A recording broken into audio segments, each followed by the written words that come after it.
The strangest therapy session on earth does not begin in a clean white clinic. It begins in mud. You are standing in a pasture, exhausted from a mind that will not stop attacking itself. Maybe it is anxiety.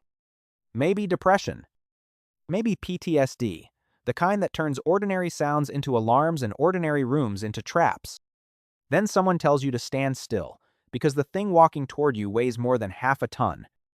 It is not a dog. It is not a horse. It is a giant steer, broad as a small car, with a warm body, slow breath, and a head heavy enough to knock you down without trying. Every old survival instinct in your body says the same thing. Step back. Do not trust this. You are too small. But the animal does not charge. It does not threaten. It comes closer, slowly, as if moving through a different kind of time. Then it lowers itself into the grass, folds its legs under its body, and rests beside you like a living wall. And something strange happens. Your breathing changes. Your shoulders drop.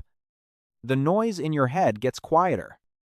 For the first time all day, your nervous system seems to believe it is not in danger. That is the mystery of cow cuddling. How can an animal most people see only as livestock become a source of emotional safety? How can a creature raised in the shadow of meat, milk, barns, and industry become a therapist without words? The answer is not magic. It is biology. Humans are social mammals. Our nervous systems do not regulate only from the inside. They also regulate through contact, rhythm, warmth, pressure, and the presence of another calm body. This is why a hug can change your breathing.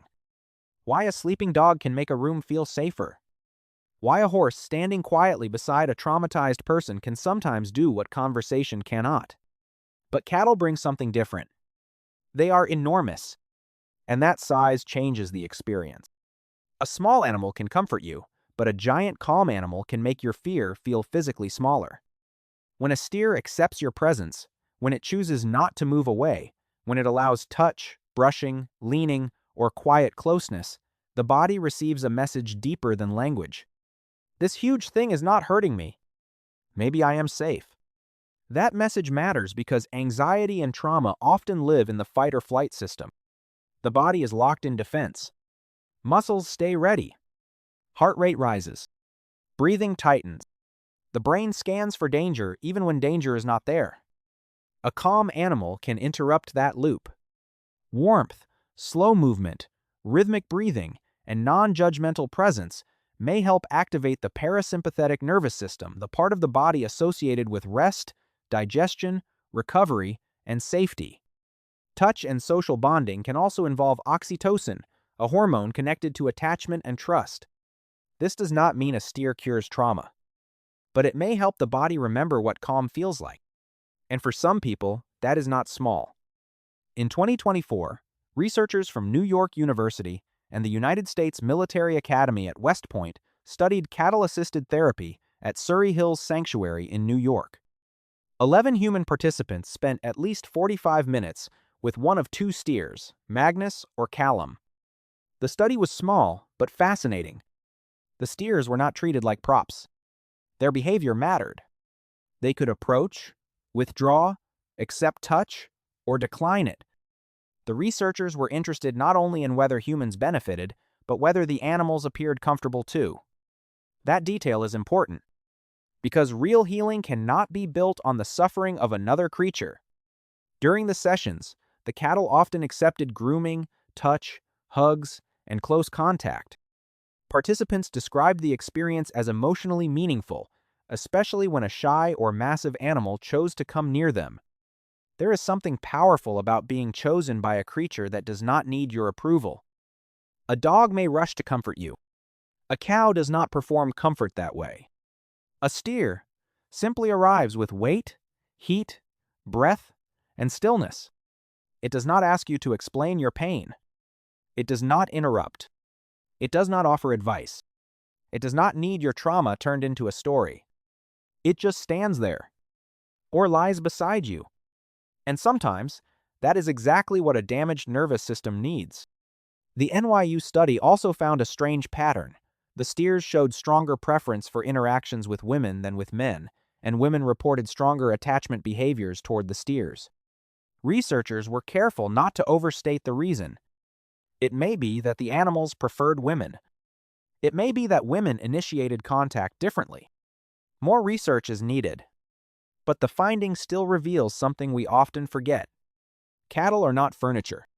They are not machines with eyes. They make choices. They approach some people more than others. They accept contact, refuse contact, investigate, smell, lick, withdraw, and return. Their participation is part of the therapy, not a background detail. That forces a deeper question. What is happening inside the mind of a cow when it chooses to stay beside a human who is hurting? This is where wild qualia becomes almost impossible to enter. What does safety feel like to a steer? What does human sadness smell like? What does a trembling hand mean to an animal whose world is made of pressure, herd movement, scent, touch, routine, and trust? We do not know. We can measure behavior. We can study stress, bonding, heart rate, and human mood. But we cannot step inside the private world of cattle. For most of history, humans did not even try. We flattened them into categories: beef, dairy, livestock, property. We looked at their bodies and forgot to ask whether there was a world behind their eyes. But the pasture changes that. When a half-ton animal lowers itself beside a broken human and stays there, the old categories start to feel too small. Maybe healing does not always arrive as words. Maybe it arrives as warmth, as weight, as silence, as the slow breath of a creature powerful enough to hurt you, but gentle enough not to. The strange healing power of giant bulls is not that they understand human suffering the way humans do. It is that they do not need to.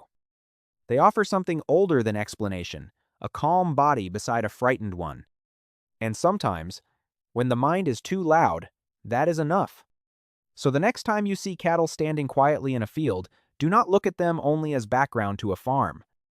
Inside, those enormous bodies may be a rhythm slow enough to pull a shattered human nervous system back toward the present.